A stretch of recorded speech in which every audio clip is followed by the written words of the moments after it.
समय एक भौतिक राशि है। जब समय बीतता है तब घटनाएं घटित होती हैं तथा चल बिंदु स्थानांतरित होते हैं। इसीलिए दो लगातार घटनाओं के होने अथवा किसी गतिशील बिंदु के एक बिंदु से दूसरे बिंदु तक जाने के अंतराल को समय कहते हैं। समय की मूल व्याख्या।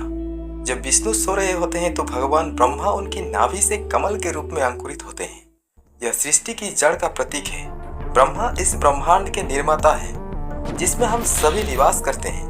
हम ब्रह्मा को ब्रह्मांड के रूप में भी ले सकते हैं और वैदिक ग्रंथ अक्सर इस ब्रह्मांड को ब्रह्मांड कहते हैं। यह बिग बैंग से निर्मित ब्रह्मांड को संदर्भित करता है, जिसे विष्णु के नाभि से खिलने वाले कमल के रूप में वर्णित किया गया है। पुराणों के अनुसार यह ब्रह्मांड एक अस्थायी ब्रह्मांड है, जिसमें ब्रह्मा 100 ब्रह्मा वर्षों तक रहते हैं और फिर इसे विलीन कर देते हैं और एक नया ब्रह्मांड पैदा होता है।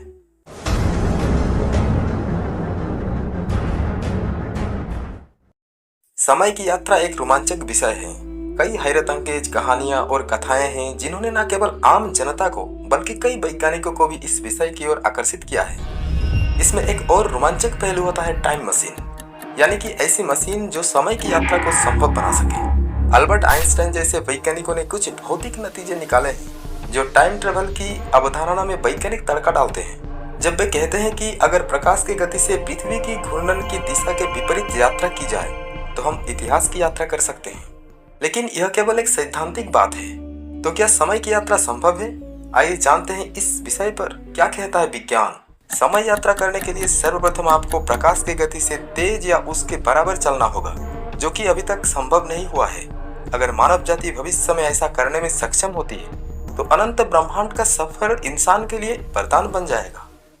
समय यात्रा की अवधारणा लंबे समय से भौतिक वैज्ञानिकों के साथ साथ सामान्य लोगों को भी रोमांचित करती आई है। मशहूर वैज्ञानिक अल्बर्ट आइंस्टाइन ने सन 1905 में सापेक्षतावाद का सिद्धांत दिया था। इस सिद्धांत में उन्होंने ये बताया था कि ब्रह्मांड में टाइम और स्पेस चादर के रूप में एक दूसरे के साथ जुड़े हुए हैं। गुरुत्वाकर्षण बल के प्रभाव में आकर ये चादर नीचे मुड़ती है, जिसके चलते समय रेखा में एक बदलाव देखने को मिलता है। आधुनिक वैज्ञानिकों ने इसी सिद्धांत के आधार पर समय यात्रा करने के कई तरीकों को खोजा, जिसके इस्तेमाल करके हम समय में यात्रा कर सकते हैं। Worm hole. कई वैज्ञानिकों का कहना है कि वर्म होल के जरिए समय यात्रा की जा सकती है। वर्म होल टाइम और स्पेस की चादर में पाई जाने वाली विकृति है। सरल शब्दों में कहे तो वर्म होल अंतरिक्ष के दो हिस्सों के बीच एक सुरंग होती है, जो दो अलग अलग जगहों को एक साथ जोड़ती है।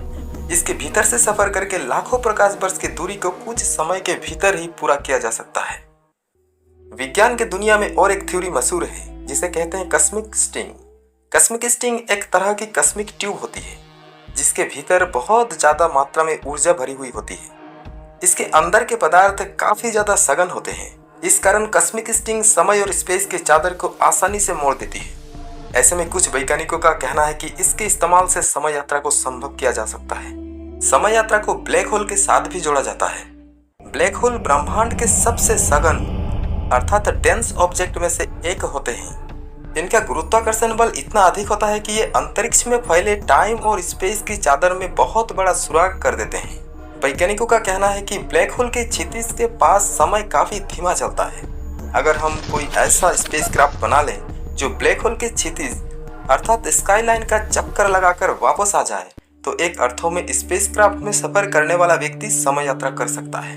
और एक थ्योरी के बारे में चर्चा होती है, अनंत सिलेंडर। मशहूर वैज्ञानिक फ्रैंक टिपलर ने इस सिद्धांत को सामने रखा था। उनका कहना था कि अगर हम सूर्य के 10 गुना ज्यादा वजन के किसी पदार्थ को अरबों खरबों बार लपेटकर एक लंबी अथवा सघन सिलेंडर में बदलकर उसे काफी तेजी से घुमाएं, तो इसके जरिए हम समय यात्रा कर सकेंगे। इस सिद्धांत के मुताबिक सिलेंडर का आकार असीमित या कहे तो अनंत होना जरूरी है। सैद्धांतिक स्तर पर यह भले ही ठीक है, प्रायोगिक स्तर पर यह असंभव है। आइंस्टीन का सिद्धांत, प्रकाश की गति। आइंस्टाइन की सापेक्षतावाद के सिद्धांत की माने तो अगर हम कोई ऐसा स्पेसक्राफ्ट बना लें जो प्रकाश की गति से सफर करने में सक्षम हो, तो इसके जरिए हम समय यात्रा कर सकते हैं। हालांकि समय यात्रा की यह अवधारणा सैद्धांतिक स्तर पर ही सही है, प्रायोगिक स्तर पर ऐसा नहीं हो सकता। भौतिक नियमों को माने तो प्रकाश की गति से वही पदार्थ सफर कर सकता है जिसके भीतर मास नहीं होता। वही जिस पदार्थों के भीतर मास होते हैं वो प्रकाश की गति में कभी भी सफर नहीं कर सकते। तो क्या भविष्य में हम समय यात्रा नहीं कर सकते?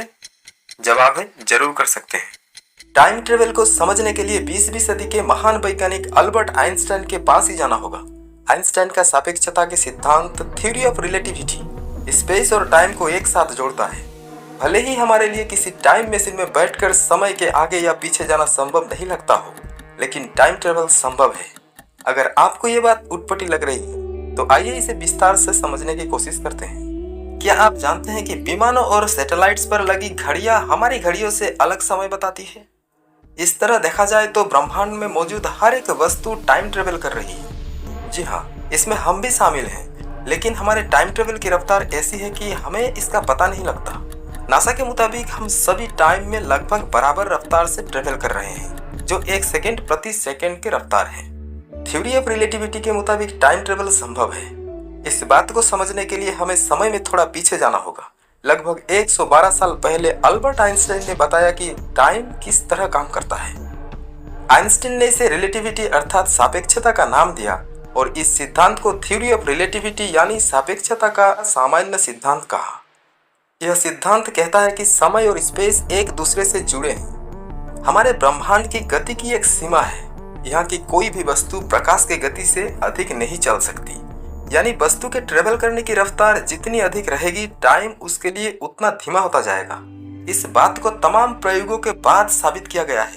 एक प्रयोग 2 एटॉमिक घड़ियों से जुड़ा है। इसके लिए एक परमाणु घड़ी को धरती पर रखा गया और दूसरी को हवाई जहाज में रखकर उड़ाया गया।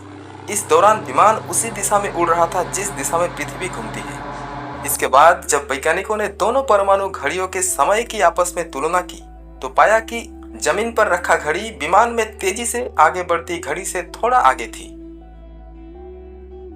समय यात्रा एक दिलचस्प और जटिल विषय है, लेकिन वर्तमान में इसकी संभावना और व्यवहारिकता को लेकर कोई ठोस वैज्ञानिक प्रमाण उपलब्ध नहीं है। भविष्य में नई खोजों और प्रौद्योगिकियों के साथ इसके बारे में और अधिक जानकारी प्राप्त हो सकती है। समय यात्रा के बारे में आपका क्या राय है और ये वीडियो आपको कैसा लगा? कमेंट करके बताएं। फिर मिलेंगे नया कुछ लेकर। तब तक के लिए नमस्कार।